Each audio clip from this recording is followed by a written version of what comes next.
Hi, I'm Lacy Weston. We all have something in common, challenges. We never know what the person next to us has been through or is going through in their life. That's why I wrote a story and book of my personal journey titled She Was Worth It All. Well, now that story has been brought to life with the help of filmmaker Don Hahn. Watch the episodes of Lacy Weston Shares, be inspired, and realize you're not alone. It would just open up. And so that's why through life, there's so many things that happen, so many things in the world that I don't, there's only one person on this planet, to be honest with you, that I don't really want to see, and I don't really want to talk to, and I don't even want to hear their name, and that's my son's mother, right? And the reason for that is, many people have relationships. It's not because it was a bad relationship. We didn't really have a relationship, but it was because she wanted a child out of me, and I was 22, she was almost 30, right? And so ultimately, it was a situation where she said that she could not have a child. She said she was raped when she was younger, insides were destroyed, so, all right. And at this point, she said, all I want is someone to love me and be with me and show me that I'm worthy. And so she said, if you'd make love with me, I'd love that because you're the person.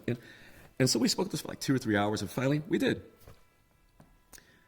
A few months later, I'm told that, hey, guess what, I'm pregnant.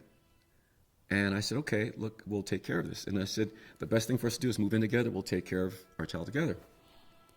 That's not what she wanted. Pick that up. You're talking about your wife and that she was pregnant.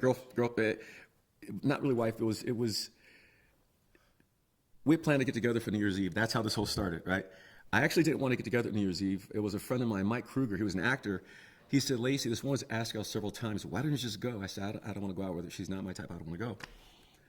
And he said, just do it. I mean, she's asked, okay, fine, so I'll go. And about 2 weeks before New Year's Eve, I contacted her and said, listen, I really don't want to do this. I don't feel good about it. And I told Mike I canceled the date. And he rode my back on this and said, Lacy, that's wrong. It's 2 weeks away. You should do it. So I called her back and said, fine, let's get together. So we got together. We got together a couple times, actually. But again, when she contacted me and said she was pregnant, and it was a miracle, because she said she couldn't get pregnant because she was raped when she was 16, her insides were destroyed. And, I didn't know what to do at that point. I was shocked. I never wanted to have a child until I was married. I knew that I was already in my bodybuilding career, and I knew I had to stop because I'm going to take care of my child, right? So my whole life changed.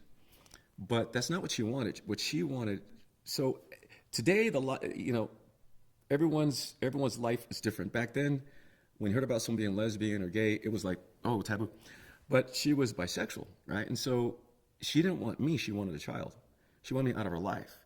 So she basically got a couple of her girlfriends, and she had a police report done and said I beat her up, that I beat the child. This is after he'd been born for.